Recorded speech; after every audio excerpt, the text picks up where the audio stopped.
Okay, we have a green box, we have a bitrate and a live counter. Going to assume that means we're live very soon will be. That means welcome back to the Storytime Network. It is the Paradox Hour podcast once again. And today we have taken on a gargantuan task, and that is talking about fantasy tropes. I mean, the first half of this video is us just probably going to be discussing fantasy subgenres. Yeah, there is quite the list of them, and it's even missing some of them as well. It is not remotely comprehensive, the one we have. Mm. I'm going to look it up, see if I can find more real quick. But it does have all the basics. Yeah. Basics being, dark fantasy, high fantasy, low fantasy, science fantasy, urban, historical, that sort of stuff. They're all basically just different flavors of. I would say. I would say out of all of them, high fantasy is probably the most standard of the subgenres. Oh yeah, no. So high fantasy is, or epic fantasy as it's sometimes called, is mostly characterized by plot and themes of like grand scale stuff. So huge grand scale adventures in politics and defeating the Dark Lord. So like Lord of the Rings. Lord of the Rings is high fantasy. Lord of the Rings is pretty much the go-to when you say high fantasy. Just fantasy in general, really, but high fantasy in particular. Yeah, that is the subgenre that fits Lord of the Rings the best. Mm-hmm. And understandably so. It is the definitive fantasy, high fantasy series. Not the first, but certainly the definitive one in our time period. Mm-hmm. Yeah, there is also, on the opposite end of the spectrum, there is low fantasy, which is very few supernatural elements, but there are some here and there. Yeah. Game of Thrones is probably or A Song of Ice and Fire, if you go by the literary version, is probably the most well-known low fantasy series. Yeah. Where there's dragons and the... There's dragons, there's ice zombies, and a bit of magic here and there, but other than that, there's not a lot of supernatural stuff. Yeah. Like, there's the little bits with the, what is it, Relor, I think his name is? The Lord of Lights. Yes, you can just the Lord say of that. Light. I like using his name. Yeah, but it's difficult to pronounce, so it's easier to just say the Lord of Light. Giants would probably count as well. There are also giants. Yeah, true, but they're like a dying race. Yeah. I mean, one would assume because they're trapped with the ice zombies. Fucking ice zombies, man. Yeah. Yeah, and in the middle of those two, you generally get heroic fantasy, which is kind of a middle grade scale. We should also point out that high fantasy is generally like sort of very, very clear good and evil sides. Low fantasy, on the other hand, tends to have a lot of gray in the middle. Tends to be a lot more focused on having moral complexity. Yeah. Heroic fantasy can be a bit in between on that, too. Well, usually tales of... Yeah, I mean, a subgenre of heroic fantasy is wuxia, Chinese fantasy, or Chinese high fantasy. Yeah, and stuff like wuxia and the cultivation, sword and sorcery, all that. And certainly from my experience of that, via good old Thunderbolt fantasy, there's pretty clear delineation between good and evil. True. It's just not as clearly delineated as Lord of the Rings, for example. Where everyone is good or everyone's evil with very little in between, aside from the occasional side switching. Yeah. Because of supernatural evil artifacts, usually. But yeah, there's a lot more potential in heroic fantasy for individuals to, at the very least, switch morality. Yeah. But, yeah, Yeah, those are the three main ones in terms of like scope and scale. Because heroic fantasy tends to be a bit more grounded in characters, but still tends to involve epic quests and such. Mm-hmm.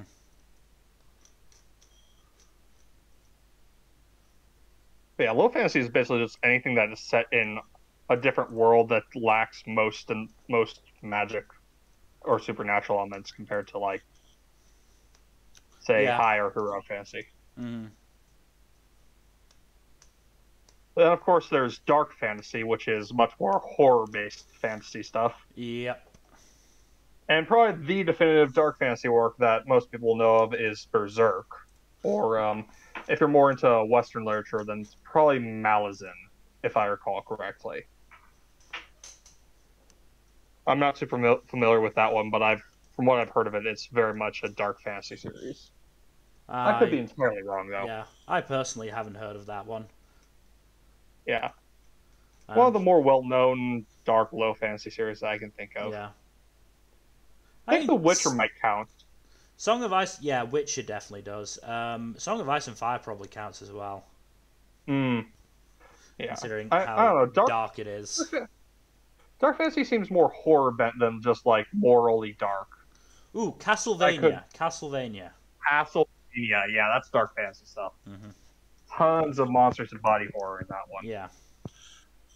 I mean, isn't it like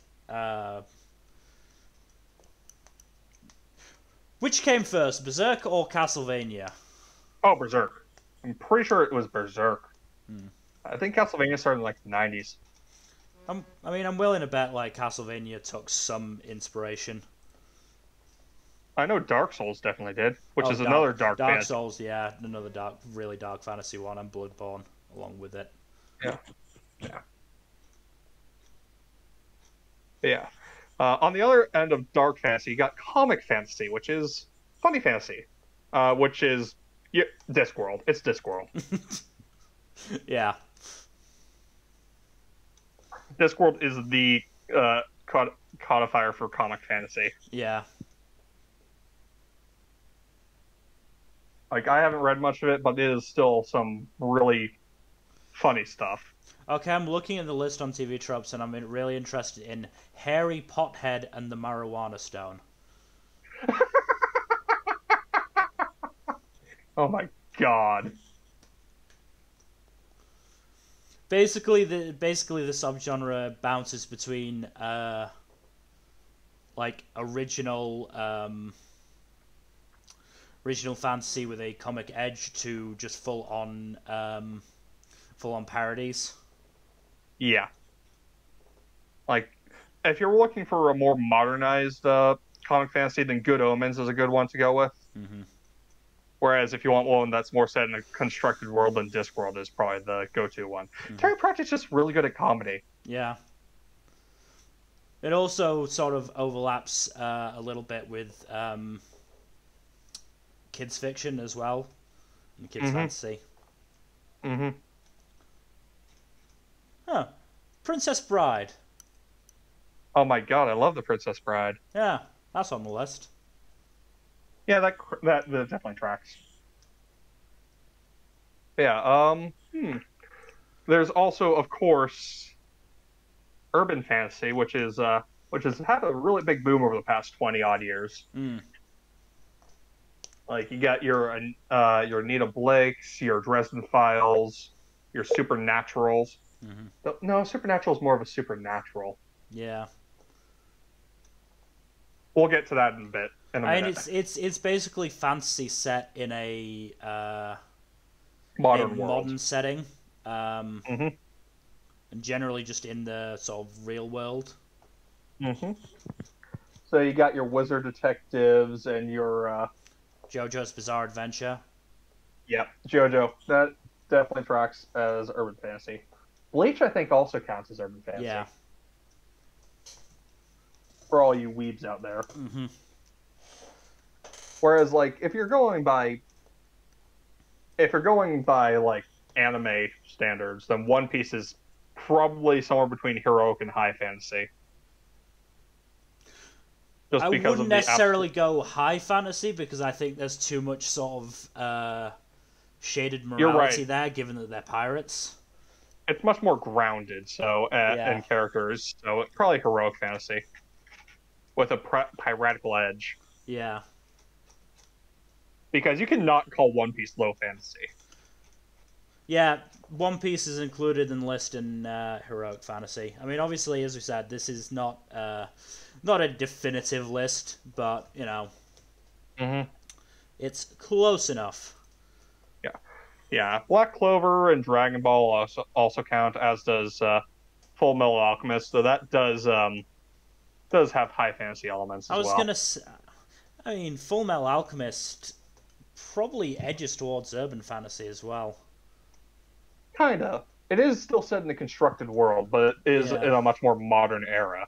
Mm. So it has a bit more in common with. It's much more along the lines of Gaslamp fantasy than it is urban fantasy, Yeah. because it seems like late 19th, early 20th century of technology. Yeah, there's a quite a steampunk vibe as well. Yeah, Um, yeah. we, Steampunk is more science fiction, though. mm, I think there is an element of you can sort of mix the genres together. Oh yeah. Um, Speaking of mixing genres, science fantasy. mm, The most famous of which is Star Wars, naturally. yes. I mean, there's obviously other stuff. Most comic book universes are also science fantasy, Yeah. but Star Wars is probably the most iconic science fantasy work out there. I'm looking at the anime and manga ones. Dragon Ball. Yeah, because it has space aliens and gods. Yeah. Um, One Punch Man. Yep, that tracks. Sailor Moon. Also tracks. Escaflowne. Haven't watched that one, but it does make sense. Mm-hmm. I mean, Yeah. there's also, in terms of books, there's Artemis Fowl. Artemis Fowl, yeah. Did you just say Artemis Fowl? Yes, Why did you pronounce it like that? because he's Irish. I'm English. I get the judgment. It's pronounced Artemis. It's always been pronounced Artemis. Artemis. I'm not. I'm That, not backing down on this. your funeral. But yeah, literary wise, there's a lot of different stuff in the science fantasy subgenre, but not as many notable examples outside of like Artemis Fowl, The Dark Tower. Hmm. At least not that are known in the mainstream. So Dark But Tower. anything based off of a comic book, though, or including a comic book, is going to be science fantasy. Um. At least Marvel and DC. Yeah, Philip Pullman. Is a fairly notable author who does a lot of science fantasy. Makes sense. Otherwise, yeah, I'm not recognizing a lot of these series. Hmm. Not a lot of big names, but it's all over the place. Uh, Doctor Who probably counts. Doctor Who is more sci-fi, but I can see it being argued as science fantasy. There are quite a few fantasy elements. Yeah, you're not wrong. It seems to lean more towards soft science fiction for the most part. Yeah, no, it's definitely more of a science fiction, but I think you can argue there are enough fantasy elements. The Final Fantasy series, though, is definitely science fantasy. And that's the thing. There is a not insignificant amount of crossover between science fiction and science fantasy. Hmm. I mean, yeah, it's really hard to delineate too hard. Yeah. But like the moment supernatural elements come into it, like space magic or deities or stuff like that, Mm-hmm. then it immediately becomes science fantasy. Yeah. Kingdom Hearts, considering it is basically just a spin-off of Final Fantasy. Kingdom Hearts is just so much. I'm not even gonna try. The Nier games probably count as well. Mm-hmm. Oh yeah, Ruby is science fantasy. Pokemon. That's a Pokemon, yeah. And of course, Avatar. Much more apparent in Legend of Korra than it is in the original, though. Yeah, very much more Legend of Korra than the original. The original has a few steampunk elements here and there, but it's really prominent in Legend of Korra. Yeah, the original is very much more. I would say probably more high fantasy, maybe leaning towards heroic. I can see that. Because there's clearly delineated good and evil. Mm-hmm. Though there are morally complex characters like, say, Zuko and Iroh. Oh, Iroh. Iroh is one of the best characters in all fiction, and you cannot debate me on this. I'm not going to try. And maybe not finally, but we do have to discuss Isakai. Which is a derivation of Portal Fantasy. But Isekai is almost exclusively like a Japanese thing. Yeah. So it's become inexplicably popular. It's not really inexplicable. No, I argue that it is inexplicably popular, given how many fucking isekais get shown each season, and how many of them are just awful. Yeah, they tend to mostly fall in the mediocre to terrible range. How many genuinely good isekais can you think that you have watched? Off the top of my head, like half a dozen or so. And that is out of how many? Yeah, it's like out of 50 or so. Yeah. That I've seen at least a few episodes of. Yeah, no, it follows Poe's Law really well. So 90% is garbage. Look, no, not Poe's Law. That's Sturgeon's Law. Yeah. Sturgeon's Law. Yeah, look, I have outright boycotted the isekai genre for the last year, and it has been great. I mean, I get it. It's understandable. I don't blame you.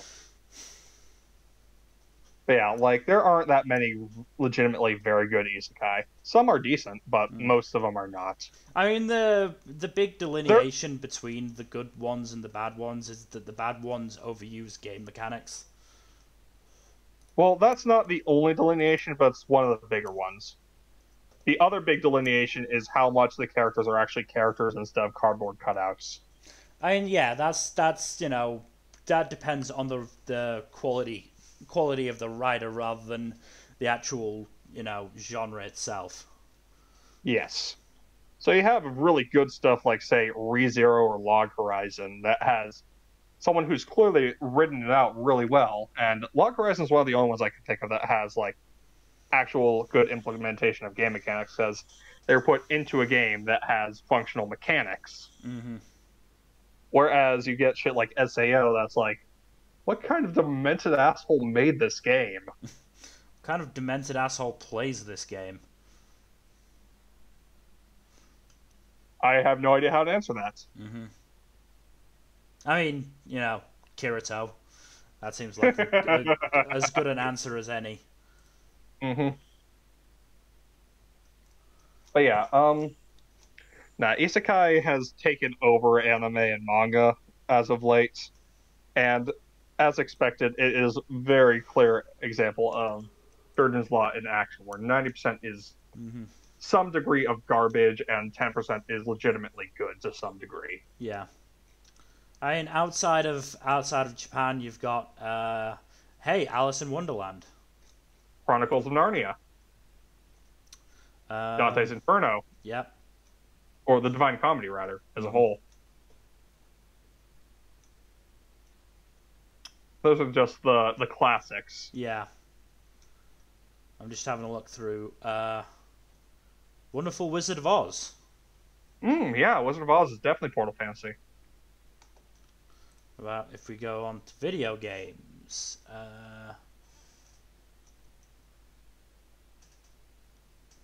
a couple of the Final Fantasy games, apparently. That would not surprise me. Genshin Impact, which is another reason for me not to play the gacha game. Good old Genshin Impact. The most recent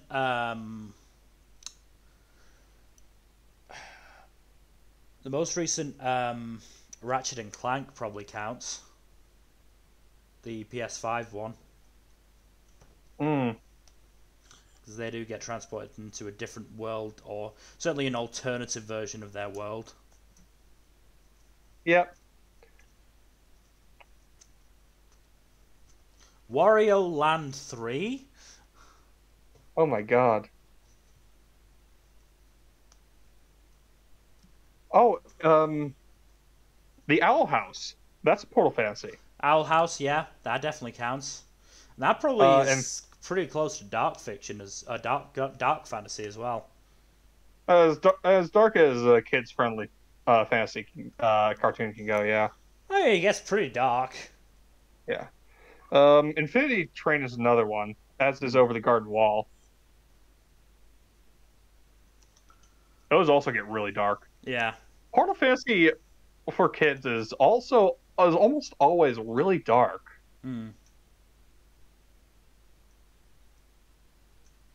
Oh, of course, Samurai Jack. That's Portal Fantasy. Kind of. Portal Fantasy mixed with time travel. Yeah, apparently Supernatural loves episodes like that. Oh god, Supernatural. I love it so much. In one of them, they get transported into the world of Scooby-Doo. Yeah. I have a love-hate relationship with Supernatural, but the goofy episodes like the time loop episode or the Scooby-Doo episode are really fun. Okay. But yeah, Supernatural is a whole other bag. Oh, Jumanji. Though, well, the reboot, we obviously do get to see them go to the different world. But in the original, I don't think we actually see Robin Williams' character in the Isakai world, let's say. Considering that's probably the closest live action Western thing to an Isakai, considering he gets trapped in a game. Yeah. I mean, we can't talk about Isekai really without mentioning like the two variations of it, of what causes it. There's being just summoned or mysteriously transported, and then there's of course Truck-kun. Oh, Truck-kun.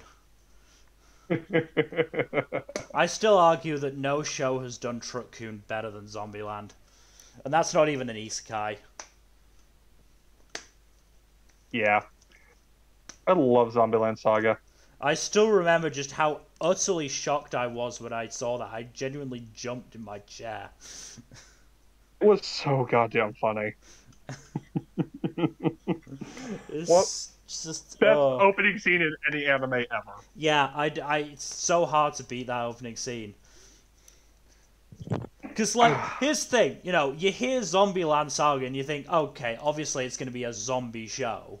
And then you get, introduced to Sakura, who's, happy-go-lucky, watching idols, wants to be an idol, and you think, she's getting fucking eaten, like, 10 seconds in. And then she just runs past her wall, and you think, here's where the zombie comes. No, it's a fucking truck. Yeah. So fucking funny. God. That's for another podcast, though, once Zombieland finishes, we'll do a full retrospective of it. Yeah. We'll talk about Isekai at length in another video, probably. Mill's going to be ranting a lot in that one, naturally. You say that like I'm even going to take part in that one. But it can be broadly broken up into 3 different waves. Yeah, the 3 waves of Isakai. I've put myself down as a maybe, sir. Understandable. But there's, of course, the original, much more. We'll talk about it when we do that video.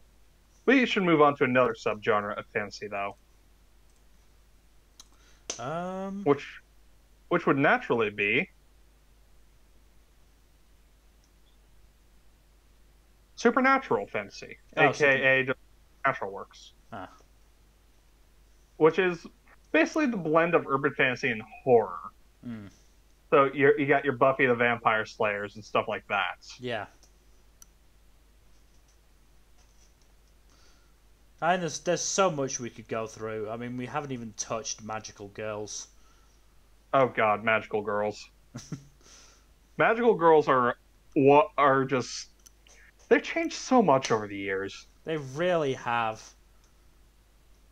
You start with stuff like Sailor Moon and Cardcaptor Sakura, and now you have a bunch of really awful Madoka knockoffs that are just like edgy to be edgy for edgy's sake. Oh God, do you remember? What was it? Oh, it was shit. Magical Girl Sight. Yeah, yes. That's it. Sight. Oh, that was so edgy. That was so edgy. It was so edgy. The fucking protagonist's shoes were filled with razor blades at one point. Razor blades and I think some needles were mixed in there too. It was just like that whole first episode was just one conga line of awful, and I was like, yeah, I'm not watching this shit. Yeah. That poor girl was just like, I think she basically existed to suffer. Mm-hmm. But yeah, no, yeah, the magical girl genre ranges on a massive spectrum from really lighthearted stuff like Cardcaptor Sakura and Precure to some stuff with dark elements like Sailor Moon, Madoka Magica, and Magic Knight Rare. Well, again, there's sort of the edgy shit. Yeah, there's different stages of the magical girl genre. You've got the very start where it's played fully straight with Cardcaptor Sakura and Sailor Moon. You've then got as both tastes and the genre progressed, you've got the deconstructions of Madoka and well, there's a middle ground between those two where it's a little bit more actionized, like Cardcaptor Sakura was a lot less actionized than say Sailor Moon or Ray Earth or Nanoha. Yeah. And of course you got Symphogear, which also counts. Well, Symphogear is in the third stage where it sort of mixes the two together, where some people are still trying deconstructions, but they obviously can't live up to the likes of Madoka and Utena. Utena kind of was the OG deconstruction. Oh no, it was absolutely the OG deconstruction. And then you've got the ones that try and play it straight, but with a different sort of twist on it, like Symphogear, where they mix in idols as well. Symphogear is basically the unholy hybrid of a mecha, an idol show, and a magical girl show, and it somehow works. I wish more series would do that because, it works so well with Visual Prison as well, mixing fucking Visual K and vampires together. It's a way to you should watch Symphogear. Symphogear is on my list. It's just quite far down it. Where is it? Yeah, it's quite far down it, unfortunately, and I'm still trying to. I'm trying to find the time, and B, I'm still trying to decide whether I should watch Magi or not. Yeah, which is also a fantasy. Magi is a fantasy. That one's more of an example of a different kind of fantasy, which is kind of the fairy tale fantasy. Fairy tale, mythological as well, yeah. Yeah, basically stuff that has a basis in previous works like fairy tales, mythology, stuff like that. Yeah. And puts its own spin on it. Magi is one of the bigger examples. A more recent one is Ruby, which is a science fantasy, but still has that kind of element to it. Yeah. With a bunch of characters based off of fairy tale characters. You also have stuff like Fables, which I think I'm not super familiar with it, but that was basically fairy tale characters in the modern day, if I recall correctly. I'm fairly sure I've watched at least one of those. Well, Fables? like like fantasy characters in a modern day world. I'm trying to remember what it Probably was Once called. Upon a Time. No, it wasn't that. Well, there's Hoodwinked. I definitely watched that as a kid. Oh God, Hoodwinked. I never watched that one. I remember watching and quite enjoying the first one. I never watched the second one, which is apparently a good thing because it looks like ass. Jesus Christ. The one that I was thinking of was Grimm's Notes. Oh God, no. That was from 2019. I was actually vaguely interested in then, but it was in the season where I just dropped like 60-70% of my shows just because I just didn't have the time or the investment in any of them. I mean, that worked out in your favor, didn't it? Yeah, to a certain extent, but it also meant that I also stopped watching good shows, just because of a lack of time, like fucking Promised Neverland and Dororo to an extent. Oh Jesus. What But yeah, Dororo count as? Dororo is historical fantasy. Yeah, Speaking of which, historical fantasy. yeah, I was gonna bring that up at some point. Yeah, Dororo is probably the one of the more recent ones. Bakuno is another one. Inuyasha. Bakuno, I love Bakuno. Yeah, Inuyasha counts. I feel like Samurai Champloo. yeah, Mononoke. Mm-hmm. Mulan also kind of technically counts. Yeah, Mulan counts. What else? There's Pirates of of the course, Caribbean yep, pirates. Gotta love pirates. and Indiana Jones. Yeah, yeah, I can see Indiana Jones. There are a lot of fantasy elements in that. Yeah. Mostly that it can make Harrison Ford look like he gives a shit. Highlander also counts. Yeah. I don't know why Harrison Ford became an actor when he so clearly hates being in the public eye. I don't know, maybe he had bills to pay and it's what he was good at. I mean, he's definitely good at it, but he just seems so done with everything. Uh-huh. Assassin's Creed is probably the most iconic of video game historical fantasies. Oh god, Assassin's Creed. Hey, you can't talk about historical fantasy in video games and No, not talk about no, Creed. we can't. We have to talk about Assassin's Creed to an extent. We can also talk about Neo and Sekiro, the Souls-likes entries into it. Mm-hmm. There's also Castlevania, naturally. I was just about to mention Castlevania. Yeah. A bit more apparent in the TV series, but it is also there in the actual show. Well, it's Red also counts. I'm fairly sure. Mars Red, yeah, I can kind of see that. Because I mean, it's got vampires. That's fancy enough. Yep. There's its own fucking subgenre here, which I'm not sure. Like, there's a lot, and on the list on TV Tropes, there's a lot of ones that are just, works themed around so-and-so fantasy creature.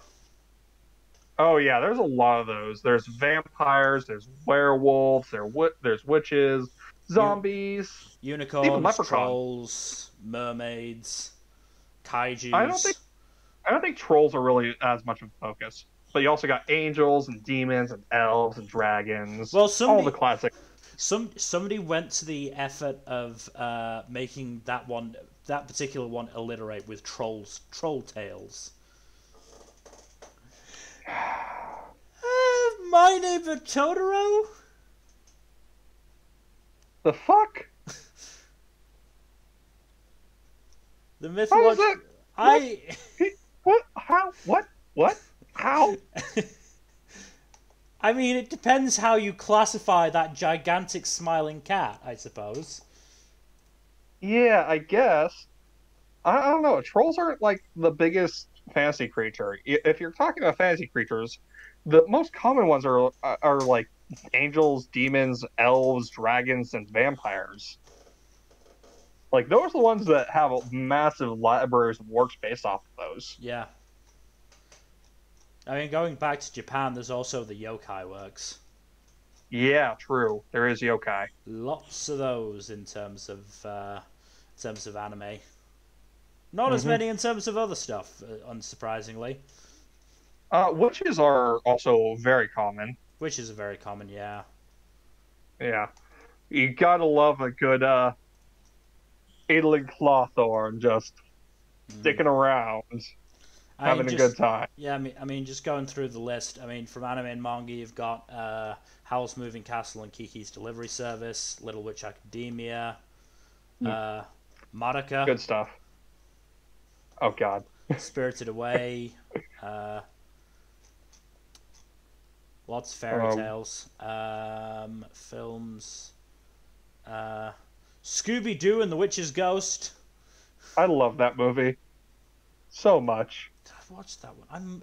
No, I did watch that one. I did watch that one. That's the one with the Hex Girls. Hex Girls. That's the one with the Hex Girls. That's right. I haven't watched it in so fucking long, but I do remember it. Literally every guy I talked to who was interested in girls said they had a crush on the Hex Girls as a kid. It has probably influenced my taste towards the Gothic. Yeah, that would not be surprising. It definitely influenced my taste in that direction too. In terms of live action films, Blair Witch Project, Dark Shadows, I refuse to Enchanted. I refuse to include any of the Wizarding World stuff because fuck that shit. Basically Boycott anything that's fuck out of it. Basically anything that's based off of a fairy tale or retelling of a fairy tale is going to have some degree of witchiness in it. ReZero. Like Maleficent. Oh yeah, ReZero. Discworld apparently has a lot of witches. I am not super familiar, but yeah, that tracks. There's one that's literally called Witches Abroad, so. Yep, that tracks. 100% tracks. Wizard of Oz stuff as well. A lot of witches in that. Did Buffy have witches? Yes, it did. Oh, good for that. Willow became a witch. WandaVision? Hacked has a sequel? What has a sequel? Hacked. Called Pale. Yep. Published in May 2020. No wonder I hadn't heard of it. It's pretty recent. Yeah. Probably hasn't been translated yet either. Pale, it's a web serial novel that's published in English. Oh, in English. Fair enough. I just assumed that, it was Japanese. No. But yeah, WandaVision apparently counts. Well, Wanda is the Scarlet Witch, naturally. World of Warcraft? I don't even know. Apparently there's World of Warcraft Battle for Azeroth Drustvar campaign. Obviously Owl House. Bayonetta, though, definitely counts. Bayonetta, obviously Owl House as well. And all of the Sabrina the Teenage Witch shit. God. That takes me back. There's a lot of that. There's more games than I expected for Sabrina the Teenage Witch. Yeah. But yeah, we can talk all day about the different subgenres of fantasy. I mean, as you may have also figured out, that there's also a lot of crossover. Yeah, there is a lot of crossover. Just generally why, beyond sort of the the main subgenres, otherwise it's generally just classed as fantasy. Yeah, you'll see a lot of mention like urban fantasy or high fantasy or dark fantasy or stuff like that when people are marketing books. Yeah. But if it is at all possible for TV Tropes to give us the tropes for the main, let's say 5 genres of urban, low, high, heroic, and dark. I'd argue that those are the five main subgenres. Yeah, everything else kind of branches out from those to some degree or another. I think you can maybe include science fantasy, but I think if we're going to talk about science fantasy, it's probably better if we just save it for the, eventual podcast on science fiction. If we're talking fantasy, we will at some point talk science fiction. I mean, science fantasy... Oh, how can I not mention this? Gideon the Ninth. That series also is science fantasy. Because you've been binging that the last couple of days. I finished the first book last couple days ago, and I started the second one, so, yeah. Not to press you too much, but you did promise you would read Cradle. I did read some of Cradle already, alright? Cradle, of course, is, as mentioned, it's cultivation. Yeah, it's cultivation. Which is a subgenre of wuxia. Yeah.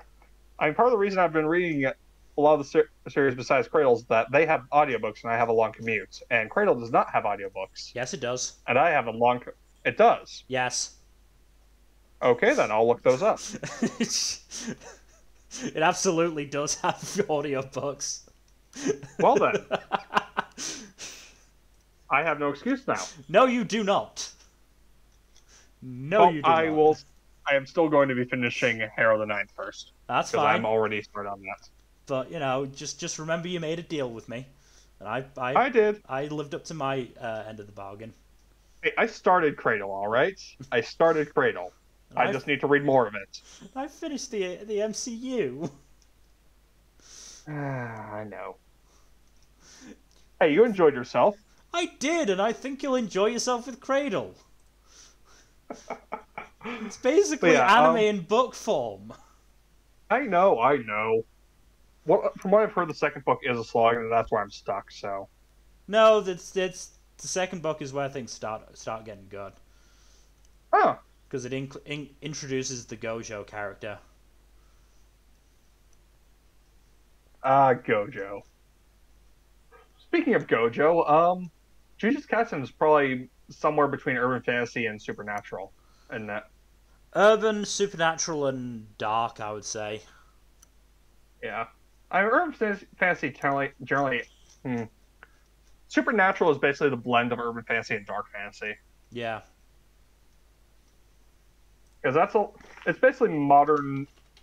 It's basically modern fantasy with a lot of horror elements. Mm-hmm. That's why Supernatural, the show, is a quintessential example of supernatural fiction. Yeah. Even if it does get really wacky at times. Mm-hmm. There's also magical realism. Yeah. Though again, that plays a lot into low fantasy as well. Yeah, magical realism is just more like it's basically contemporary stuff with mild fantastical elements. Yeah. It's basically a more realistic take on urban fantasy. Mm-hmm. I mean, on TV Tropes, it's saying, compare with magical realism and dark fantasy, contrast with standard fantasy setting, dungeon punk, and urban fantasy, plus the tropes mentioned above. Mm-hmm. Yeah, we should probably get into the nitty-gritty of all the various tropes that well, as I said, see. We'll focus on the main 5 that I said earlier. So dark, heroic, high, low, and urban. Which one do you want to start with? Well, you can't talk about high fantasy without talking about wizards. I mean, we can start with high. You gotta love all the... Yeah, well, it's common across most of these genres, so we'll just talk about magic and magic users because there's a lot to talk about there. Yeah. But, because magic users tend to be defined as generally one of three ways. It's usually people who are capable of using magic from birth because it's genetic or something. People who can be trained in magic, but there's like some sort of inherited components of it, and there is sometimes an inherited component, and magic that's given to them by some sort of outside source, like a god or something, or nature spirits. I mean, it's interesting that obviously, as we said, Lord of the Rings is classed as basically the definitive work, but we gotta talk about Dungeons and Dragons. I mean, yes, we will talk about Dungeons and Dragons at some point, but Dungeons and Dragons is a tough one because obviously it can sort of, depending on the DM and the players involved, it can jump between a lot of different genres. It is very malleable, yeah. Yeah, but it's interesting that Lord of the Rings is the definitive of high fantasy when Gandalf himself would probably be more suited to a low fantasy wizard. Yeah, he doesn't really do a lot. Yeah, in terms of actual magic, he very rarely casts any real magic. Yeah. He mainly, mostly because he is, and I am working off my my Lord of the Rings rabbit hole that I fell into during I think the summer. He's technically a god, or at least like a demigod. Yeah, I think he's like an angel, a low level angel, basically. Yeah, and like he isn't there to basically solve the problem. He's just there to facilitate the solving of the problem. Yep. So he's actually very limited in what he can do. Also, because I think if he actually unleashes his full power, he could just destroy the continent. Yeah. Especially if he clashed with Sauron. I believe they're on the same rung of power. Yeah. Because I think they're called Maiar, right? Maiar, yeah. Yeah, they're one step below like the actual gods of the setting, or I don't know if they're gods, more like high-level angels, like archangels or something. Yeah. They are effective. The wizards known as the Istari or Heren Istarion were 5 Maiar spirits sent to Middle-earth, while embodied as old men to aid the free peoples against the threat of Sauron. Sauron, also Maiar. What was the name of the higher level ones? The ones above the Maiar? Let me check. Because I know on the top of the food chain was Eru Iluvatar. Valar, I think. I think that's what it is. The Valar. Well, there's the... Yeah. Okay, so the Ainur are the... is the general sort of race. And then yeah, the Valar are basically the gods. Yeah. Yeah. Though they do serve one supreme god. Well, yeah, because, Tolkien was Catholic. God was a big thing back then. Yeah. Tolkien was also just a pretty Christian. Yeah. But yeah, he wasn't as flagrantly Christian as C.S. Lewis, yeah. Who just had Lion Jesus. Oh, let's talk about Jesus metaphors, because that's I mean, that's very common surely, in high fantasy. if Lewis was that religious, surely creating a lion version of Jesus would be seen as sort of sacrilegious. That's just me. That's me taking my skeptic hat onto religion and religious portrayals. But like you got all sorts of Jesus XPs. You got your lion Jesus, you got your robot Jesus, you got your magical girl Jesus, you got all sorts. You got Jesuses up the wazoo. I mean, that plays into the deity fiction. Yeah, it does. But it's mostly just the savior archetype who's some sort of who has traits based off of Jesus. Sorry, I just went onto the deity fiction page, and one of the first entries under anime and manga is Eat 10 deities. Yeah. Oh, Saint Young Men. We should talk about Saint Young Men a bit. Oh my god. It's literally Jesus and Buddha hanging out. It's great. It's just Jesus and Buddha living together in Japan. That is so such wonderful. an insane concept, and I love it. I need to read it at some point. I've seen a few episodes of the anime. It is so sweet. It's so fun. Yeah. They bounce off each other so well. Oh my god. Oh my god. What? Oh, I've just seen a joke from it. When the two are undergoing extreme poverty, Jesus asks Buddha to sell him. Apparently you can get at least 30 silver coins. Oh my god. Oh no.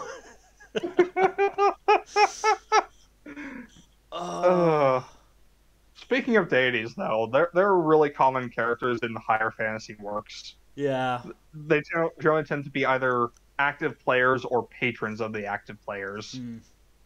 And it covers all sorts of different gods, from Norse and Greek to modern day religions, Made up. and made up religions as well. And of course, there's like all sorts of those deities in the modern day, a la American gods. I need to read that at some point. I need to read it too. I've heard it's really good. I just need to read Gaiman stuff in general. Gaiman is a really good author. I started with The Sandman. That was the first of his works I got into, which is also deity fiction. Yeah, I've been recommended by one of my tutors for my course to read Neverwhere. That is one of my favorites. It's a very good book. I'll have to get it then. I'll have to get it then. Yeah, it's really good. But yeah, I just want to point out that definitely fiction. Here's what probably influenced me to not really try Gaiman's work as much, or not at all at the moment. My first introduction to Neil Gaiman was in that one Simpsons episode where they do the book heist. And it basically portrayed him as a hack who just stole everything. That is not accurate in the slightest. I know now, but just like as a kid, that's just what colored my perception of him. I can't, it's their fault, not mine. Damn it. Yeah, blame the Simpsons. That's fair. Blame the Simpsons. Yeah, I mean, there's all sorts of deity-inspired stuff. I mean, fucking Percy Jackson stuff. Percy Jackson is a great combination of deity fiction and urban fantasy. That's kind of the central conceit of most of Rick Riordan's works. Yeah, I mean, all sorts of fucking anything in Marvel that involves Thor and Loki. Wonder Woman also tends to involve Wonder that. Woman, yeah. Since she's so tied to the Greek pantheon, as is Clash of the Titans. I mean, DC has a lot of god stuff in it, or like god-based characters in it.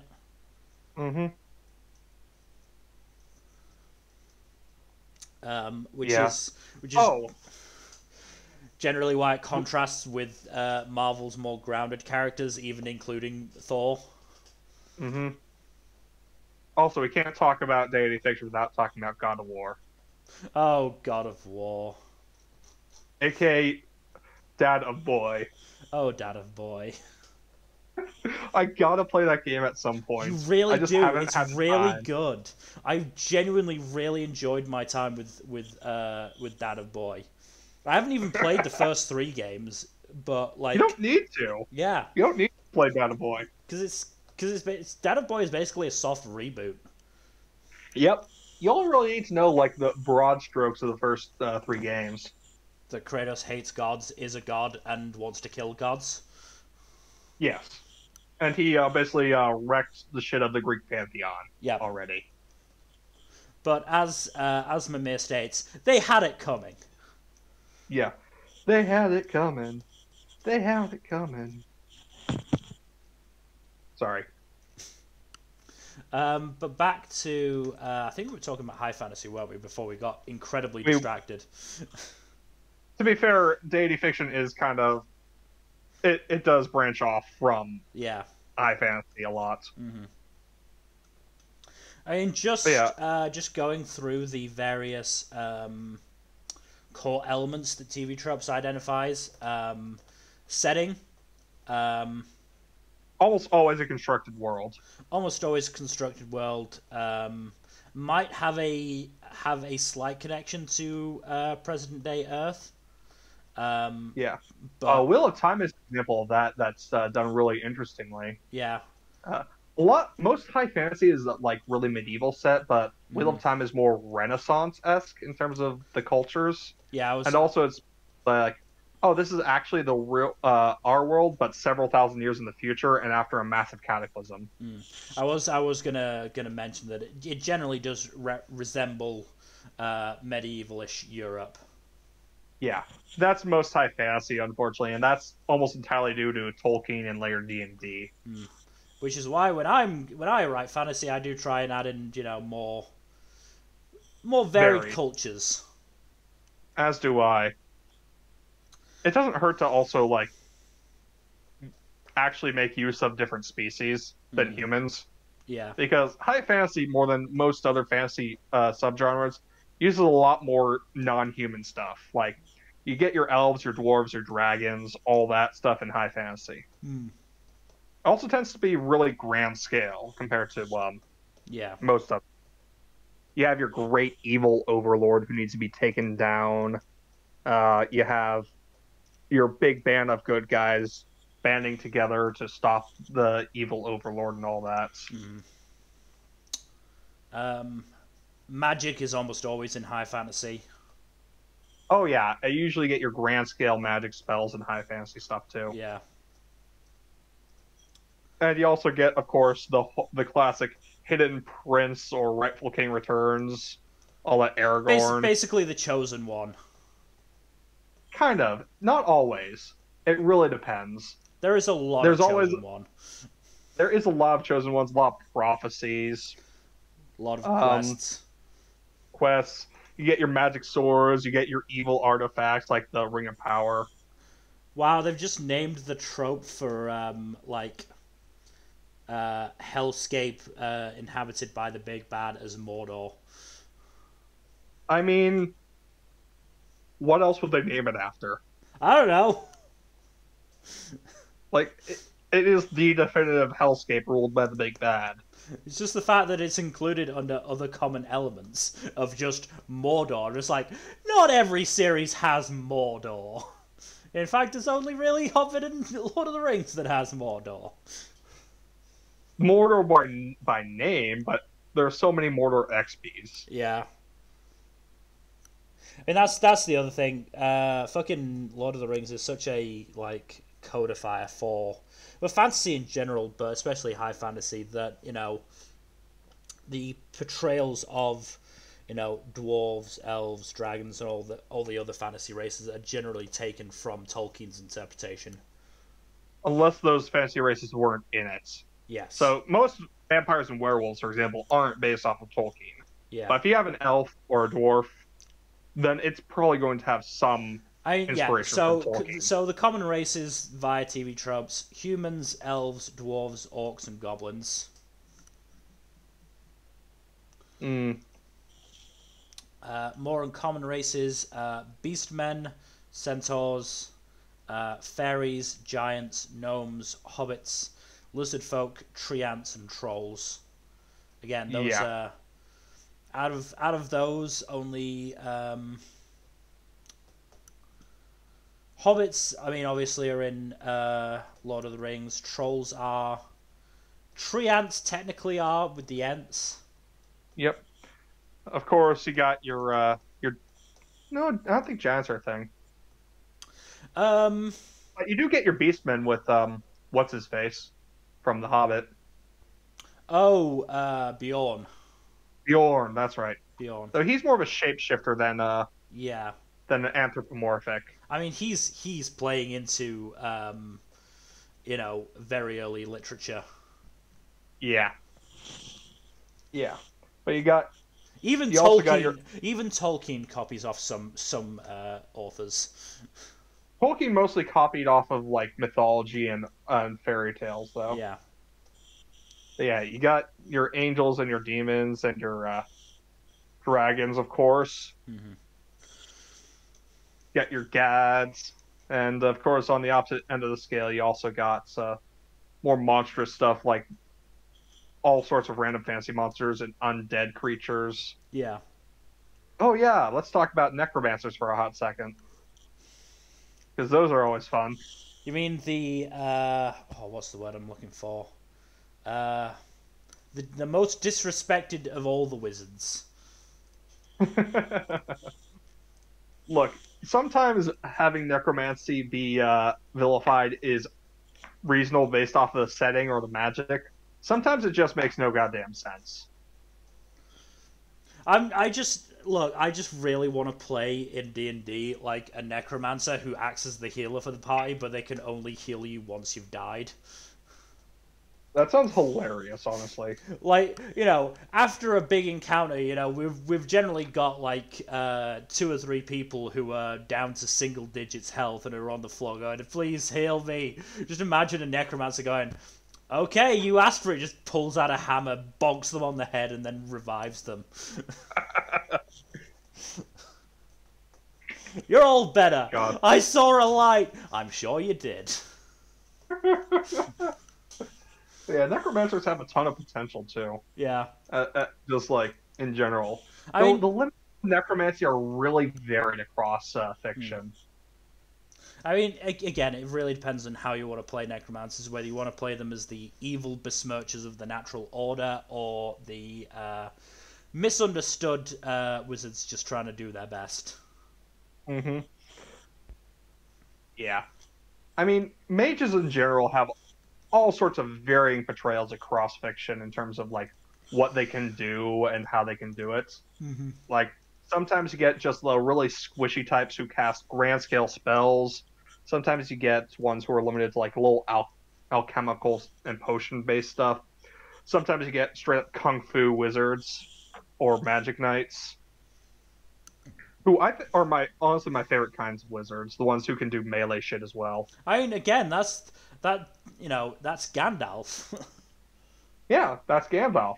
Gandalf was never afraid to just fucking chuck himself into the fray. Yeah, didn't he straight up decapitate the Goblin King? Yes. Or did he just slice his throat off? I can't remember in the book. In the movie, I know he like cuts him in the belly and then across the throat through his gigantic chin. Yeah. He might have actually beheaded him in the book, though. Yeah, I don't recall exactly. I just know he just straight up murked him. Yeah. But yeah, Gandalf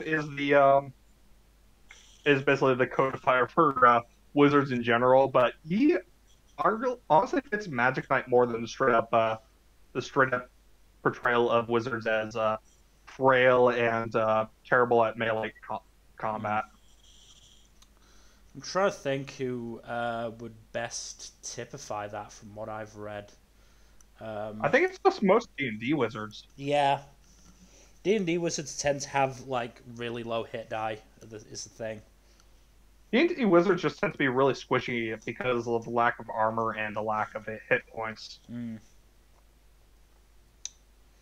I mean, it's the big thing in the Dresden Files as well, where Harry is very often like, most people expect wizards to just stand at the back, not get themselves involved because they are very squishy. I intend to defy that stereotype. Pulls out a fucking magnum. Yeah, pulls out the fucking dirty Harry revolvers. I do love it when a wizard just fights dirty by pulling out like a sword or a gun or a knife or some shit. Oh, I mean, it's just like it reminds me of. Let me see if I can find it. I don't think I actually have that particular short story compilation on my phone. Regardless, like, the whole wizard pulling out some extra shit is usually much more typical of low fantasy or urban fantasy stuff. Let me find it, because there's a short story in the Jim Butcher first short novel compilation that is just so hilarious of that, because he gets confronted by like these fucking basically these guys play acting as, you know, your stereotypical dark wizards. Oh, I remember that story. And then he just pulls out his fucking gun. Yeah. Where is it? Where is it?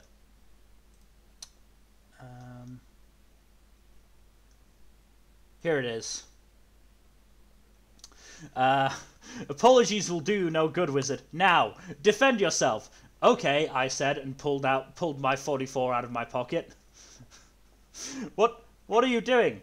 I'm a-fixin' to defend myself. Oh, I love Harry Dresden so much. Yeah, like, again, that's just such a good way of just, like, playing with the with the general perception of wizards. Because again, that's what's so great about the younger cadre of wardens in the Dresden Files. Like, fucking Ramirez just goes around toting, like, Desert Eagles and grenades. Yeah. It's really fun when the wizards mix it up with either projectile weapons or melee weapons to just surprise people who think they're only good for, like, launching spells from a distance. Mm-hmm. But yeah, in terms of other high fantasy stuff, there's not a lot more that we can talk about besides. Well, here's an interesting one that I didn't think about, and does actually is actually a really interesting point, which is methods. For high fantasy, victory is not achieved through force of arms. The main feature distinguishing high fantasy from heroic fantasy.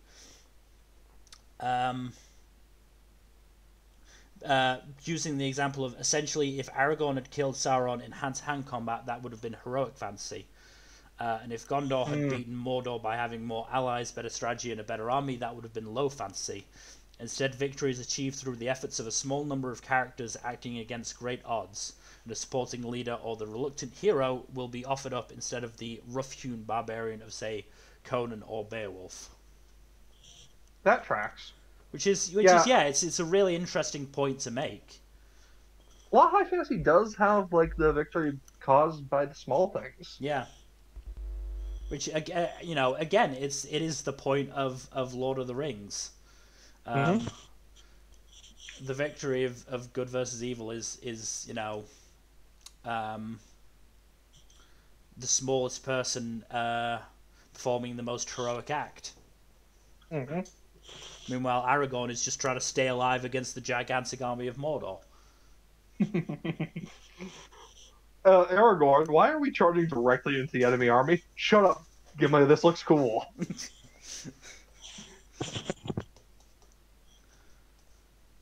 Yeah, Gimli wouldn't be making that point. Gimli would be right there alongside Aragorn saying, it's fucking cool. You're right. Legolas would be making that point. No, Legolas would be too involved in his fucking dick measuring contest with Gimli at that point.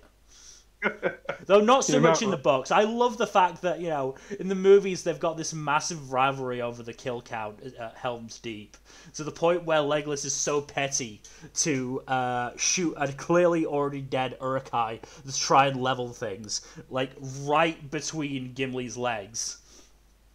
But in the books, and then of course there's the whole big fight at in Return of the King too, where Tirith, yeah, where they kill the Oliphant, and Gimli's like, that still only counts as one. But in the books, like, Legolas is like, I don't care who fucking won or lost. I'm just glad to see you alive, my friend. Legolas is... They're so much less petty than in the movies. You say that, but in the books, Gimli was willing to kill, what's his... Éomer. Despite that Éomer was the newly crowned king of Rohan, just because Éomer was like, I don't think Galadriel is the most beautiful woman in the world. Gimli was like, well, time to die, buddy. Time to die. I do love Gimli simping over Galadriel. It is so funny. So fucking prevalent in the books. It's so prevalent. Yeah.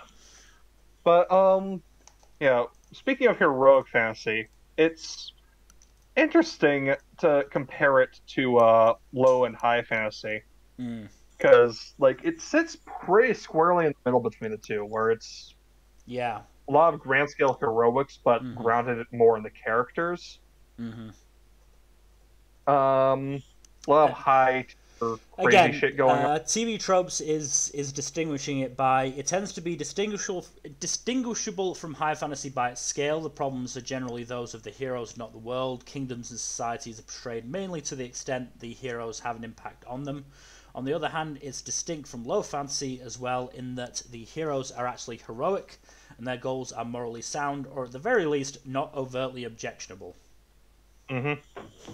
Setting's also different in that it's not like always needing and saving, and it's also not like a hellish crapsack world. Yeah.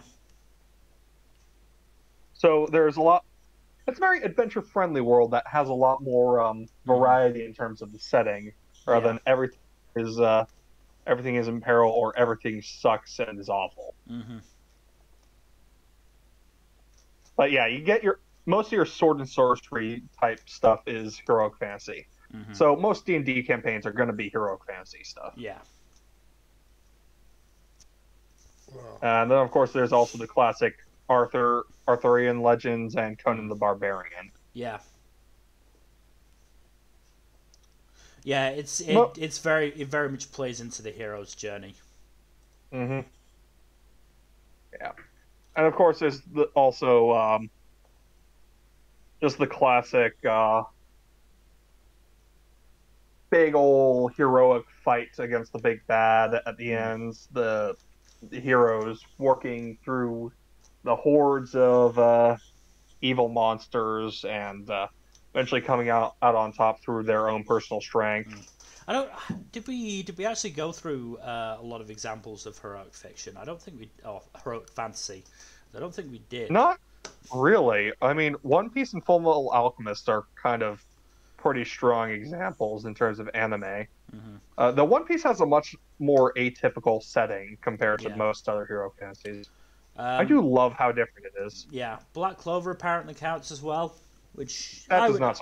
Actually, I would agree with. Yeah. Honestly, The Hobbit is honestly closer to heroic fantasy than high fantasy.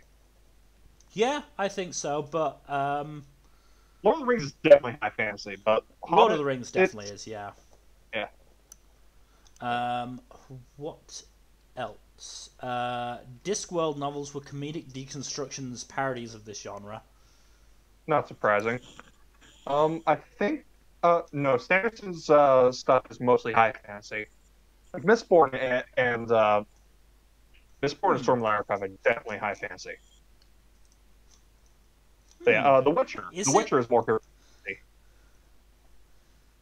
Yeah, they have dark settings, but they are high fantasy.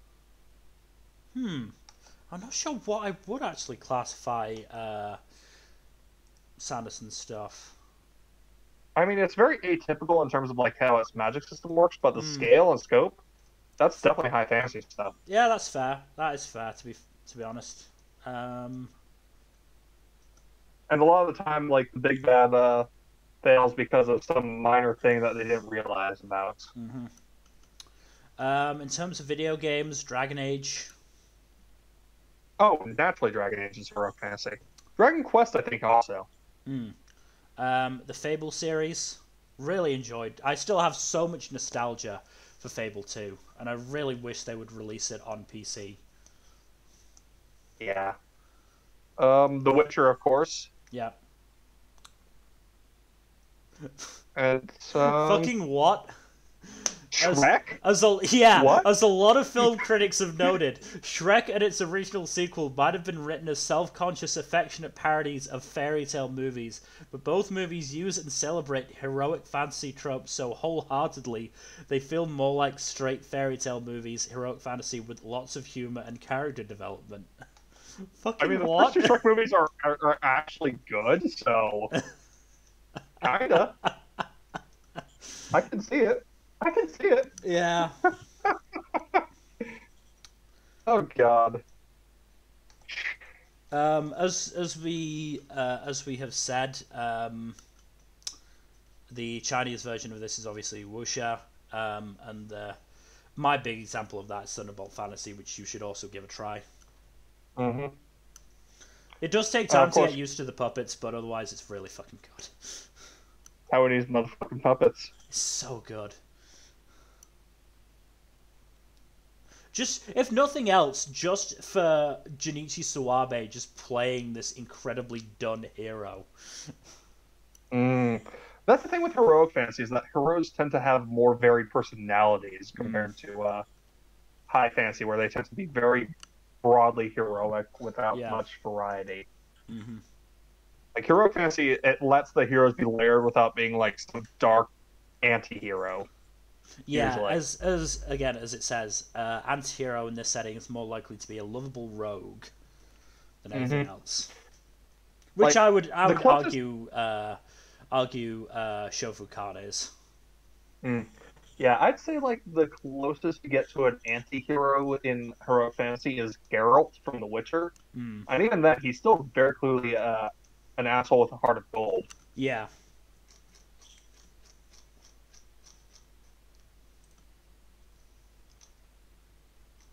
Yeah, of course, since we're working our way down, let's go to low fantasy next. Alright. Low fantasy is very different. Is a catch-all and inexact term for secondary world fantasy, which is neither high or heroic. Yeah, that's basically it. Fantasy in a constructed world that doesn't follow high fantasy or heroic fantasy staples. Mm-hmm. Yeah. Honestly, yeah, The Witcher feels like it follows more along the lines of low fantasy than heroic fantasy, but it varies. Again, you know, there's overlap in genres.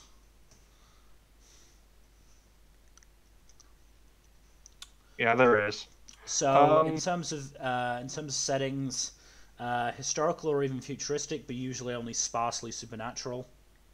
Most characters are humans. There's occasional like fantasy races, but it's usually limited. Not nearly that much magic as higher heroic fantasy.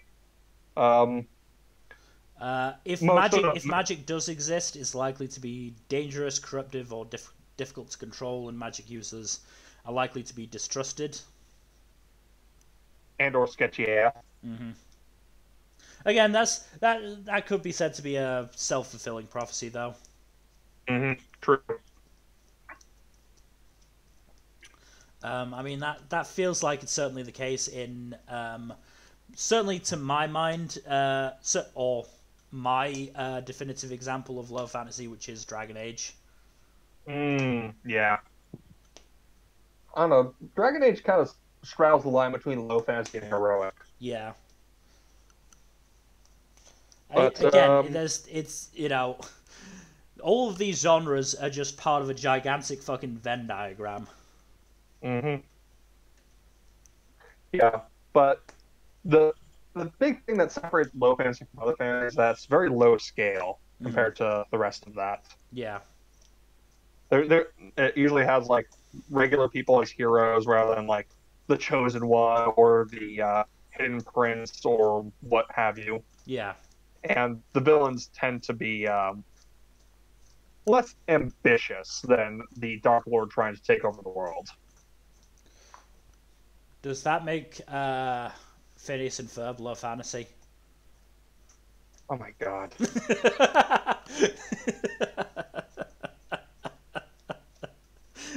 the other big distinguishing factor from high fantasy and heroic fantasy is that it's a lot more gray morality.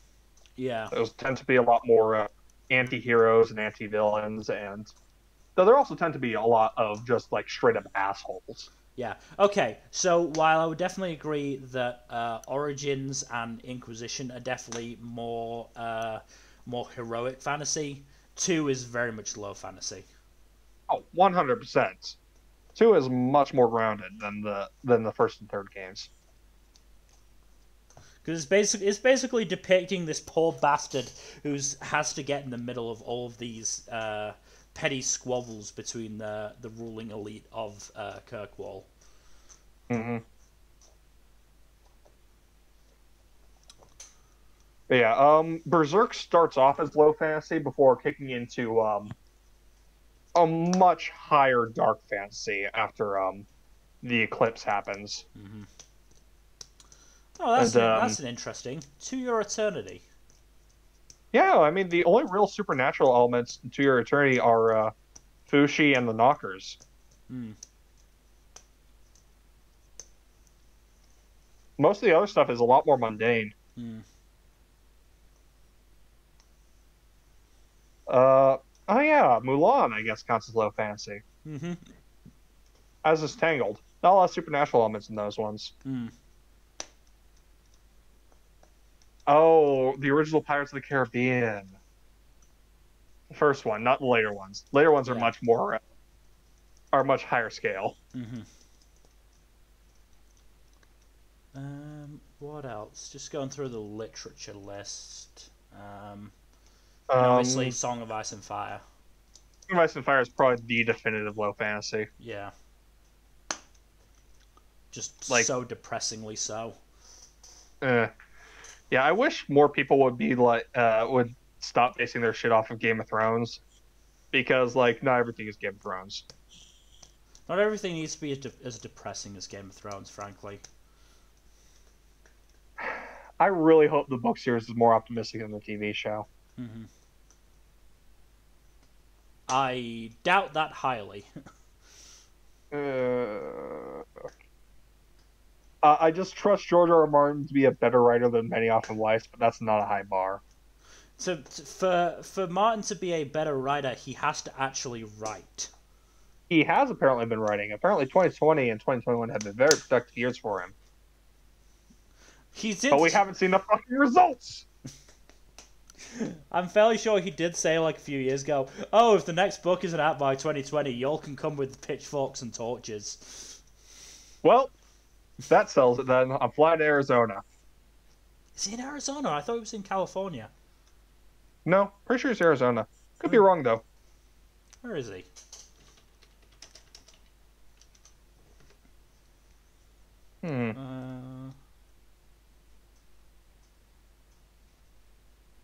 Where does he live?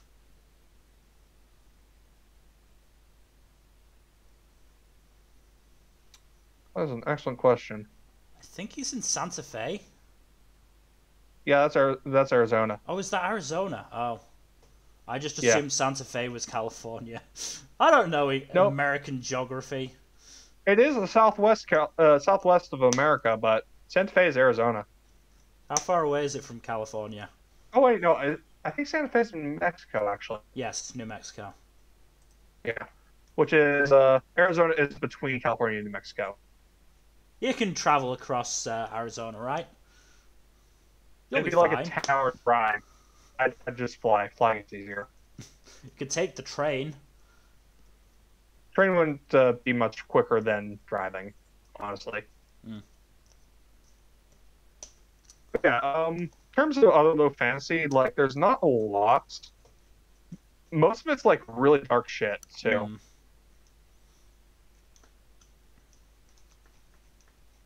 Yeah, I guess Ruby counts as low fantasy. Does Monster Hunter count? Yeah, most of the supernatural stuff in Monster Hunter, to my knowledge, is just monsters. Yeah. And even then, they're not like supernatural or anything. They're just like biological creatures. Disco Elysium is fantasy so low that you may not even realize it's a fantasy setting until you're a good 10 hours into the game. That tracks. I've got Disco Elysium. We will be playing it on the channel at some point. Ooh, fun. There's also the Trails series. Haven't really played those that much, but from what I've heard, they're also low fantasy. Yeah. But yeah, you want to move on to dark fantasy then? I'm just trying to think of any other like defining features of low fantasy. Victories are usually achieved through physical combat and cunning, not magical battles, and certainly not by moral superiority.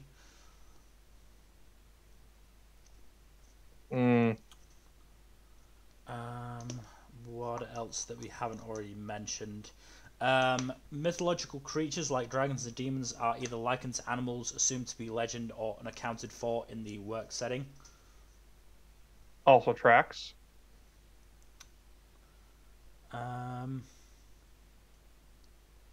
Yeah, I think that is about it. So we can move on to dark fantasy. The dark fantasy stuff. Which is basically taking the depressing nature of low fantasy and mixing it with the potential magic. Well, just going on the magical spectrum between low fantasy and high fantasy. Yeah, basically, it can range from like very little magic to like, oh, almost all the wizards are evil. Shit. Yeah. Yeah, they range from like just their typical dickheads with magic to wizards who literally power their magic by eating babies. Usually. Yeah. Arguably, it's what the Turfu Tweets tried to do with her series, but refused to actually show any of it. Yeah. And then tried to redeem the most prevalent of the evil wizards. Oh, which one? Malfoy? Snape and Malfoy's, yeah.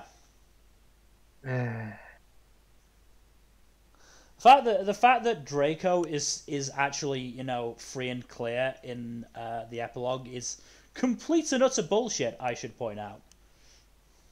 Look, we already had our Harry Potter rants. And I feel like we could do it again and still have plenty to talk about.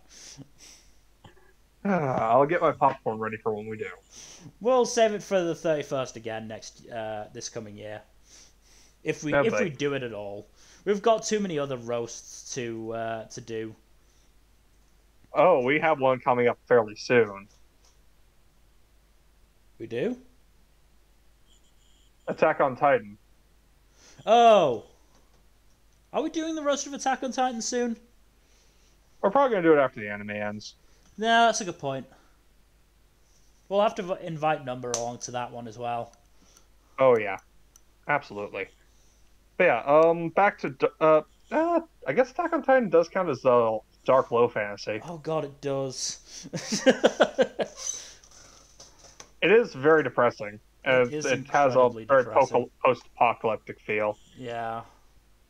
I mean, it is classified as dark fantasy on whatchamacallit, Wikipedia, I think. Not surprising. What else is it classified as, actually? Dark fantasy? Action, dark fantasy, and post-apocalyptic. Tracks. That tracks. Yeah, just Attack on Titan. I mean, in terms of anime and manga stuff, you've got Berserk. Berserk is probably the codifying dark fantasy manga. Yeah. You've got Claymore. Claymore is also a big one. Definitely takes a lot from Berserk. You got Goblin Slayer. You got ReZero. Overlord apparently as well. I've not watched that one. Yeah, that's all right. Hellboy? Yeah, Hellboy definitely counts as dark fantasy. got all sorts of crazy dark shit. Ooh, Pan's Labyrinth. I didn't really think about Pan's Labyrinth like that. Mm. Yeah, it's been so long since I actually watched it, and I watched it fully in Spanish. All right, it was originally in Spanish. I mean, yeah, my Spanish teacher in high school had a film club where we just watched movies in Spanish. It was generally Guillermo del Toro stuff. Guillermo del Toro is a fantastic director. Oh no, he absolutely is. But it was mainly just an excuse to watch movies. Mm, I didn't learn any fair, Spanish from it. fair. Oh yeah, the Cthulhu mythos is dark fantasy. That's more cosmic horror. Mm.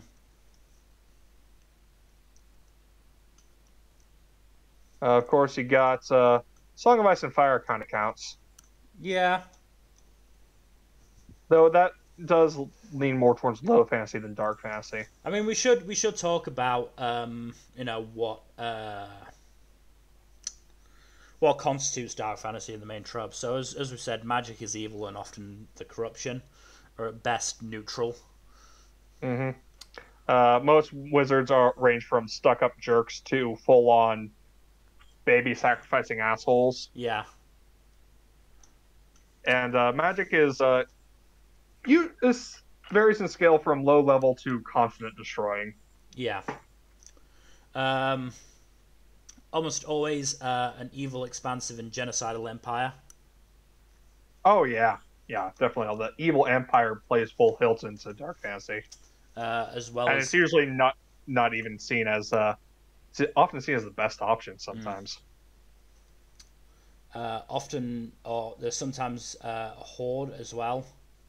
Hmm Good old rape, pillage, and burn shit. Mm-hmm. Those assholes.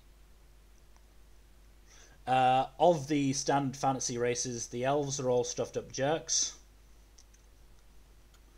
Hobbits were the first to be subjugated. Dwarves don't care about anyone else, and humans are bastards, which is true to life. Hmm The gods are all assholes who pass the time eating prayer chips and drinking soul booze while placing bets and trolling the helpless mortals. That tracks. That is a hilarious descriptor. It is a hilarious. That's why I chuckled as I was reading it. It's like, okay, that's actually pretty great. Generally, you see a corrupt church, even if the gods aren't evil. Yeah. The dead find staying buried a little boring and resist any and all attempts to keep them buried. That, yeah, zombie apocalypse fun times. And the heroes range from, at best, very cynical, grumpy dickheads to straight up sociopaths. yeah. So that's that. It's the depressing form of fantasy, basically. Yeah. Low fantasy has a tendency to skew towards depressing, but it's not sort of inherent in its nature. I would argue it is in dark fantasy. Oh, well, absolutely. Like, dark fantasy is absolutely cynical as all hell. Yeah. Song of Ice and Fire is, of course, the quintessential example in Western media. Mm-hmm. In its adaptation, Game of Thrones. Yeah. But of course, you. Warhammer?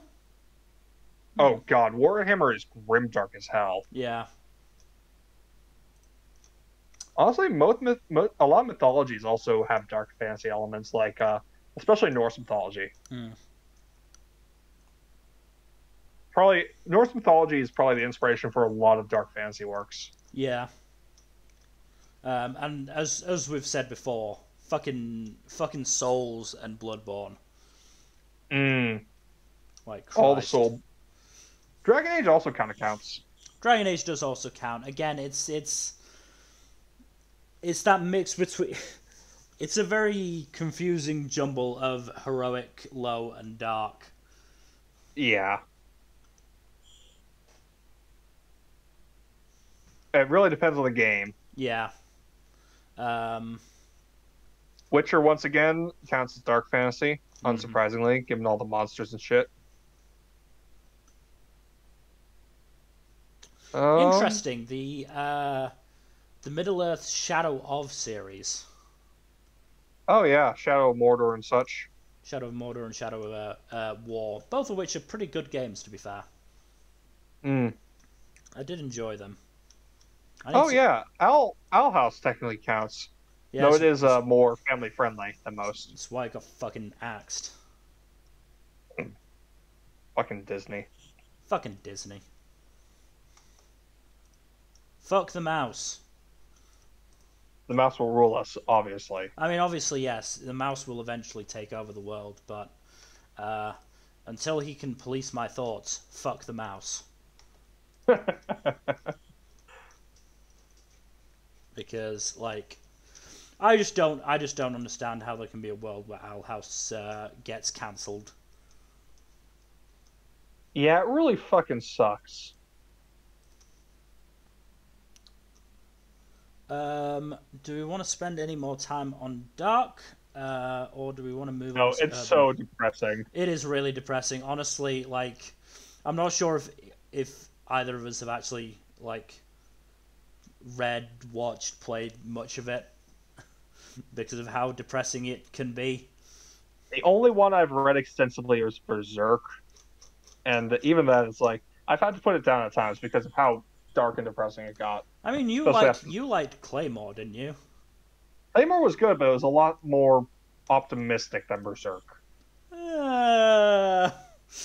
Also, I didn't binge the whole series. I did. I read most of it month to month because it was a monthly release. I did. I did binge it back during the first lockdown because I'd finished my course and had nothing better to do than to read all of the half-decent series on Viz. Hey, you could have picked a worse series. That's for sure. I could have picked one. I mean, I just left most of the bad series alone. Smart. You did try to read Naruto, didn't you? I didn't try and read Naruto, no. I have read Naruto, but that was me getting the 3-in-1 volumes. Oh, Jesus. At which point I got to the fucking... I got to the Ninja War arc and just got bored. Understandable. That's just such a drag. I mean, in terms Speaking of of like... I mean, in terms of what I read on Viz during that period, which was about maybe 3 weeks to a month, Prince of Tennis, Siren, Kuroko's Basketball, what else? Claymore, Bakuman. I don't think I read any JoJo's in that time. I mean, I caught up on Jujutsu Kaisen as well at that point, and Spy Family. You know, I think Siren counts as urban fantasy. Siren... Ooh, what does Siren count as? That's a very good question. I haven't really read it, so I can't really say for certain. I think it's classed as more sci-fi than fantasy. Yeah, I can see that. And it's sort of because it's a future thing. It's like a travel to the future thing rather than a whole different world, if I remember correctly. I mean, I only read it because of its wildly like fucking stupid ass tagline on Viz, which was, what the fuck was it now? Where's Siren? There it is. Don't answer the phone unless you want to, dramatic pause, dial into danger. Oh god, that's so cringeworthy. I had to read it after seeing that. Just because of how fucking stupid it was. And it also got viciously axed. That sucks. Viciously axed. That's awful. Yeah. I haven't read much of his stuff, but the... what's his actual name now? Let's see. Tatsuki Fujimoto's stuff, the Chainsaw Man author. Ah, yes. Pretty much all of his stuff is dark fantasy. Yeah. Though I believe Fire Punch is post-apocalyptic and Chainsaw Man is urban fantasy as well. Yeah. Fire Punch is just dark. Yeah, Fire Punch is fucking depressing. Yeah, I read the first chapter and was like, no, I don't want to read this anymore.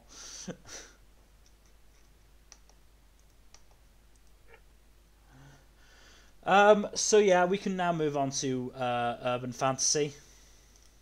Latest and greatest. Yeah. Chronologically. Mm-hmm.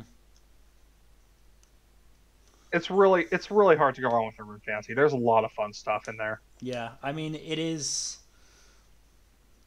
more than most. It really does, cover all the different Venn diagram circles of high, heroic, and dark, and low. Yeah, you get some really crazy high fantasy shit in some urban fantasies. Yeah, like Dresden Files has fallen shifted to a high fantasy at this point.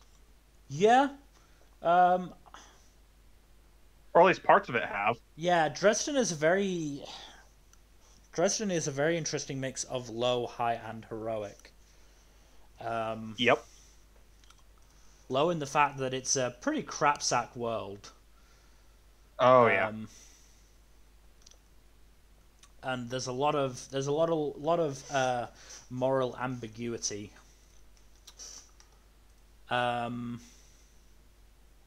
High in that the scale can get very epic at times. And there is a great evil in the outsiders. And heroic in that fucking Harry is the hero. Yeah, and I do like that Harry is a flawed hero. He is a very flawed hero, yeah. Which works really well. So yeah, urban fantasy does cover across a lot of paths. You got stuff like Jujutsu Kaisen, which really plays into the horror elements, and then you got stuff like Kiki's Delivery Service, which is extremely lighthearted on the opposite end. Yeah. I've actually read a Kiki's Delivery Service AU of My Hero, which is quite nice. You know what's also really fun is Mob Psycho 100 counts as urban fantasy. It's very connected to sci-fi as well, I think. Yeah, but it has ghosts and psychics. Yeah. It depends where you place, psi powers, really. I guess. It really depends on the explanation for them. Mob is an Esper who can communicate with ghosts, so that puts him more on the supernatural end than the sci-fi end. Yeah, can definitely see that. Like, you have a lot of different urban fantasy stuff, but most of it is stuff that Baccano is urban fantasy, for instance. Yeah, I mean that's what we're basically saying is a lot of these fall into both urban fantasy and some spectrum of low, high, heroic, or dark. And also there's overlap with other subgenres as well, because Baccano is both historical and urban fantasy. Yeah, it takes place in the 1930s mostly. Mm-hmm. Then you got stuff like the Fate series, which is also urban fantasy. Well, at least some of it is. I mean, the only real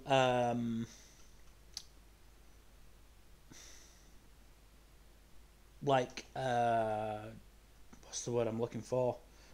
Core element of urban fantasy is the fact that it is set in a modern timeline. Yeah, set place in modern world and has fantasy elements, basically. Yes.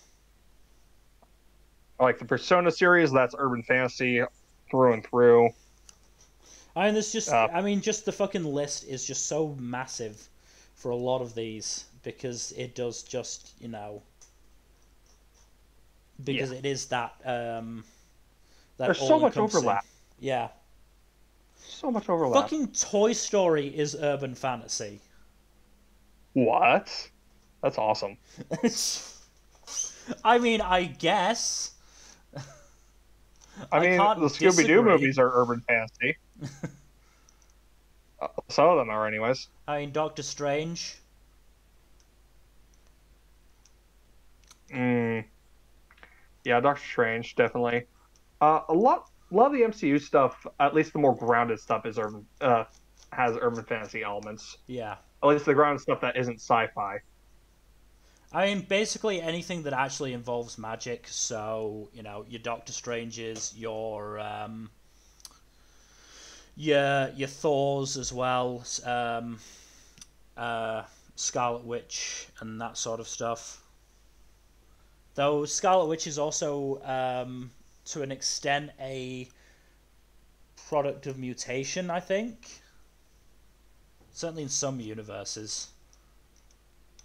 Like, I think she's definitively like magical in the MCU, but in the comics, isn't she a mutant of some sort?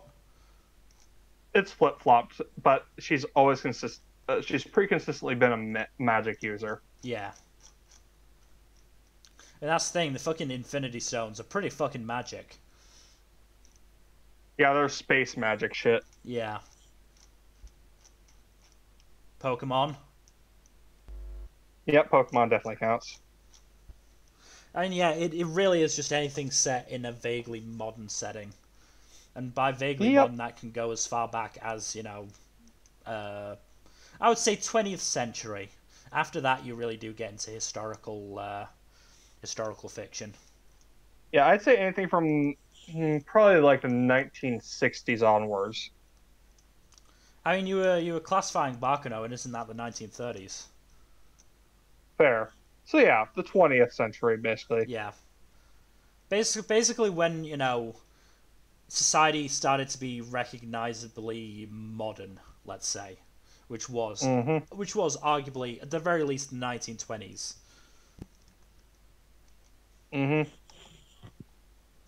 I mean, that's, you know, it's a whole different argument of when the world became what we would consider modern.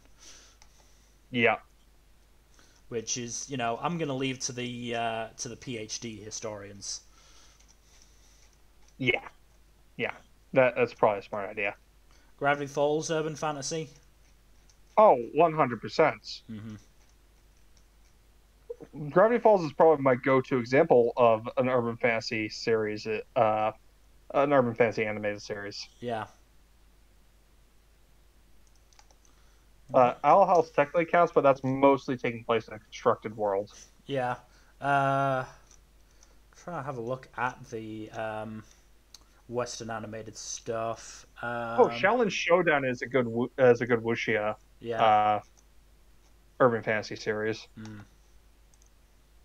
I never watched that. I'm not sure how well it made its way over to the UK. It's a pretty fun show. Arcane. Ooh, Arcane. Arcane, yeah. That's a good one. Yeah, urban fantasy is just largely defined by the modernity of the setting and it intersecting with supernatural elements. Yeah. A lot of like paranormal romance is urban fantasy. Like a lot of it. Yeah. Oh my god. Like so much of those bookshelves at a bookstore are just filled with paranormal romance bullshit. Yeah. It's almost always vampires. Why is it always vampires? Because vampires are overtly sexual. Yeah. Case Study of Vanitas, a really good job of showing that. Yeah. Special 7. You remember that? Oh, I remember that one. Special 7 was such a fucking good series. Like it never managed to be incredible, but by God did it stay consistent. It's like fairly good, yeah. It's nice. It was just nice having such a consistent series, especially in a year that some shows went up and down a lot.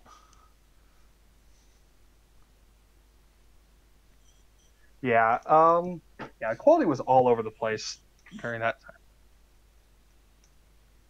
Also, time. to add, this is part of the Special 7 trope list. To add to my hatred of Copcraft, which I'm sure you remember, Jack. Oh God, I hated it more than you. Oh no, Trust me. you absolutely did hate it more than me, but I still don't like it anymore. The main character in that was also voiced by Kenjiro Suda. Not that I realized at the time, but yes, it was. Bill, he's your favorite voice actor. I'm only 13 shows into my write-up, and I've already complained about Suda once. His omnipresence, right? That's why you're complaining. I mean, it was in my talk about. Basically, what I said, it was for Project Scarred. I was basically talking about how the fact that basically made me feel nothing outside of some boredom and confusion, and saying it couldn't even manage to make me feel more than the slightest annoyance when Kenjiro Suda turned up for an episode. You're happy that his character got killed off, right? I Yeah. remember you being happy about that. I was quite happy about that, yeah. In fairness, I can probably set aside a lot of my hatred for him, considering he's been very absent from the shows I've been watching the last season or two. True. We'll see true. how I do in the next in this coming season. But Yeah. all I really heard him in, and it was very infrequently, was Lupin the Third in Fall. Yeah. So, assuming that he doesn't appear too much in. Sabiku Bisco. Is he in Sabaku Bisco? Damn. Yeah, he's voicing a mob boss, I think. He's voicing a corrupt politician, I believe. Damn. I mean, it's a character role that works for him. I know. Most of his roles do work for him. It's just when in Special 7 he's asked to be like a positive figure and try and give like fucking not even positive figure. He's fine when he's the gruff mentor, but when he's asked to actually give positive reinforcement, he really struggles. He had to give like a fucking motivational speech to the hero, and it just did not work because his voice never exited monotone. Oof. But yeah, I think we've mostly exhausted what we're going to talk about with fantasy. Yeah, I mean we can talk a little We could bit go about historical as well. Yeah. That's I mean, another fairly big we should one. really have titled this video his fantasy genres based on what we're doing. Yeah. But yeah, I mean, Too late now. we went a little bit into tropes. a little bit. But yeah, I mean that's the thing. Fantasy is such a large genre, and that is so wide ranging. It's hard to talk about the tropes. We'd literally spend 5 hours talking about just like a third of the tropes. Because I mean that's the That thing. are present. Yeah, and that's the thing. Fantasy is such a wide ranging genre that at some point somebody has used tropes in a fantasy story that don't appear anywhere else. Mm-hmm. I mean, I think we have talked about when we were talking about, the elements of the different subgenres. We did talk a little bit about the tropes that they use. Mm-hmm. But at the end of the day, yeah, we can't go in depth into fantasy tropes unless we want to be here for another 5-hour stream. Yeah, I don't want to do that. Not right now. I'm honestly quite proud of that stream. I am too. It's just like it was a long stream. Yeah. I mean, to be fair, it's not like we were talking constantly. We all had our moments of talking and our moments of break. True. But yeah, overall, fantasy is a really wide-ranging genre that has so many different subgenres and so many different tropes attached to each and in common with each. That's like where do we even begin describing all the tropes? Yeah.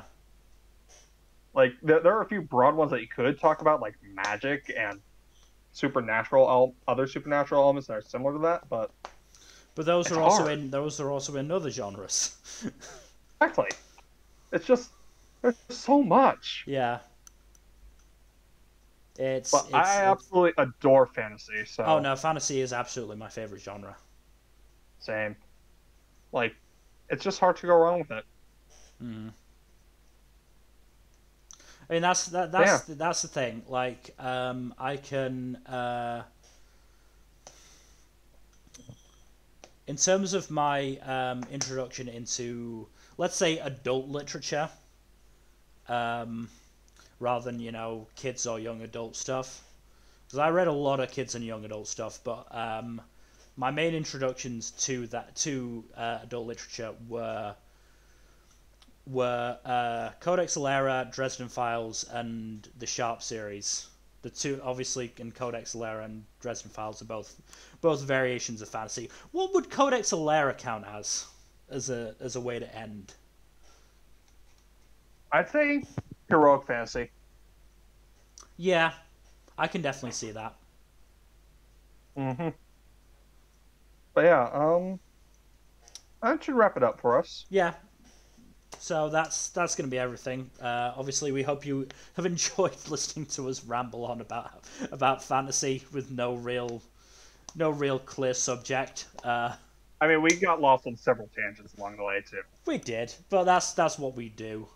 Wouldn't be a podcast without it. Yeah. In terms of future stuff, tomorrow we didn't manage to get enough people for an Among Us game. We'll do some sort of gaming stream tomorrow. I mean, We'll figure something. We'll figure something out. Yeah. Let's see. Tuesday, depending on Fuzzy's availability, will be the two of us. If not, it'll probably be me playing more Neo because I really enjoy playing it, especially considering I might be available for Tuesday, so we could do more of a Dororo. Yeah. Yeah, I mean, the thing about Neo is the fact that every boss I've done on stream, I have done in one try. Holy shit. Yeah! It's incredible. That's impressive. Thursday, we're going to be tackling Case 5 of Ace Attorney Game 1. Yeah. God, Ace Attorney is so fucking good. Yeah. So insane. I don't know how they're going to top the fucking Parrot Witness. I don't know. I thought I had set like the fucking thumbnail for that episode as being the almost Christmas means not Christmas, but no. Now it's gonna have to be I call the parrot as a witness. Jesus Christ. And then next Saturday is our 2022 winter anime premiere stream. That's right. Yes, the premiere stream. That's gonna be a fun time. Yeah. This season's so fucking dry. It is. It's gonna. Our anime streams are gonna be so much shorter than usual. I'm not gonna complain. It's quite nice to be able to have a down season. Have a down season, yeah. Hopefully have Especially two down after seasons. Last year was so stacked. Yeah, and hopefully have 2 down seasons this year, considering summer will likely be as dry as usual. Yeah, summer's always dry. Winter is not usually dry, so I'm kind of surprised. No, it's not. But it's never usually as populated as spring or fall, but it is generally quite decent. Mm-hmm. Unfortunately, most of the notable winter shows are sequels or carryovers. Mm-hmm. Yeah, we'll talk about that more next weekend. So until then, see you around. Good night.